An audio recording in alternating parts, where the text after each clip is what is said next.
안녕하십니까. 북한의 지령을 받아 지하 조직을 결성한 뒤에 반국가 활동을 벌여오던 충북 간첩단 사건은 기소된 지 2년 6개월 만에야 1심 선고를 받았습니다.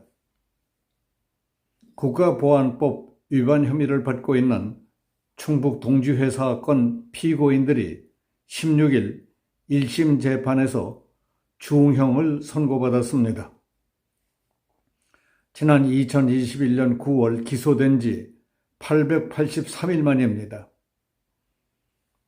이는 이 사건 재판을 맡고 있는 청주지법 형사 1심 합의부 전체 사건 평균 처리 기간 203일의 4배를 넘긴 것입니다.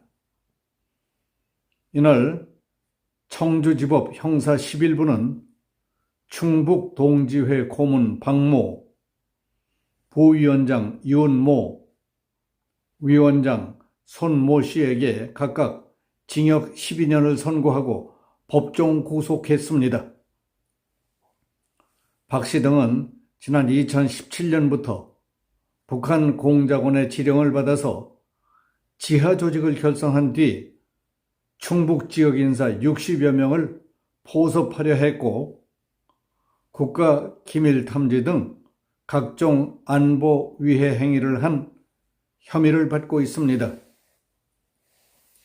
재판부는 박 씨가 중국에서 북한 공작원과 접선한 사실, 윤 씨가 북한 지령문을 수신한 사실, 세 사람 등이 충북 동지회를 결성한 사실,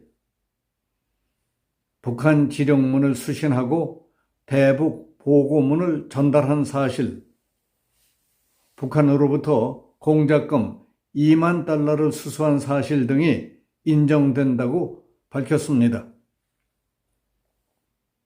그 피고인들은 북한 구성원으로부터 금품을 수수하고 회합 통신했다. 그리고 북한으로부터 지령을 받아서 국내 정보를 수집해 보고문을 작성해 보냈다고 말했습니다. 재판부는 이와 같은 범행은 대한민국의 존립, 안정과 자유민주주의 체제 존립을 침해하는 것으로서 장기간 동안 치밀하고 은밀한 방법으로 범행해 왔다고 지적했습니다. 북한의 지령을 받아서 국내에 지하 조직을 만들고 반국가 활동을 벌여온 피고인들 가운데 특히 3명이 한 짓은 지금까지 아무도 생각지 못하던 일을 꾸미다가 좌절됐다는 사실입니다.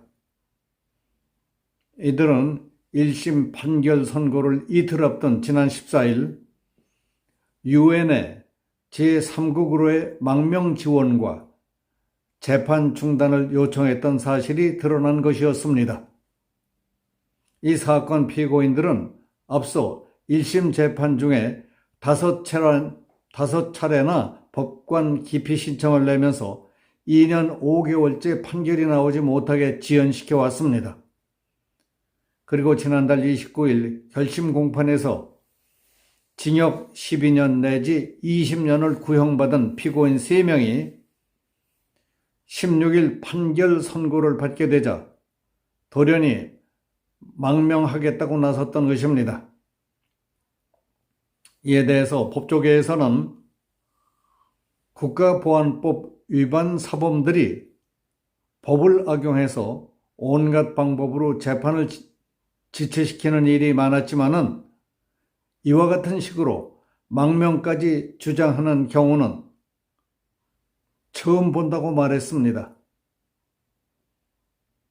피고인들은 UN 인권고등판무관실의 재판 즉각 중단, 제3국으로 망명 지원, 국가보안법 폐지 및 국정원과 검찰 해체 권고 등을 위한 특별 절차까지 요청했다는 겁니다. 그런데 이 요청은 사실상 실현 가능성이 없는 것이었습니다.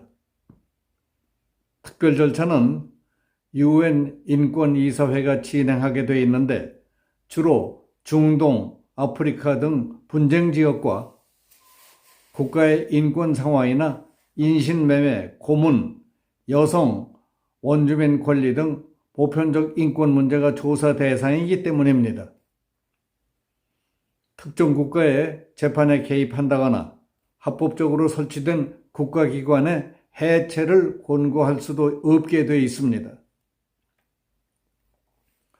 충북 동지회 사건 피고인들은 지난 2017년 5월 중국에서 북한의 대남 공작기관인 문화교류국 소속 공작원과 접선한 뒤에 국내에 비밀 지하 조직을 결성한 혐의를 받고 있습니다. 2021년까지 북한 공작원과 지령문, 보고문을 수십 차례 주고받았고 공작금 2만 달러를 수수한 것으로 조사됐습니다. 피고인 3명은 2021년 9월에 1차 기소됐고 나머지 1명은 같은 해 11월에 추가 기소됐습니다. 1차 기소된 피고인 중 2명은 징역 20명을, 추가 기소된 피고인 1명은 징역 12년을 각각 구형받아서 16일 1심 판결을 선고받았습니다. 나머지 피고인 1명은 아직 구형을 받지 않은 상태입니다. 이번에 망명을 주장했던 피고인들은 이미 구형받은 3명입니다. 한 법조인은 중형 선고가 예상되자 국제기구가 받아줄 수 없는 주장을 하면서 또 재판을 지체시키려 하는 것 아니냐고 의혹을 제기하기도 했습니다. 여기서 마치겠습니다. 감사합니다.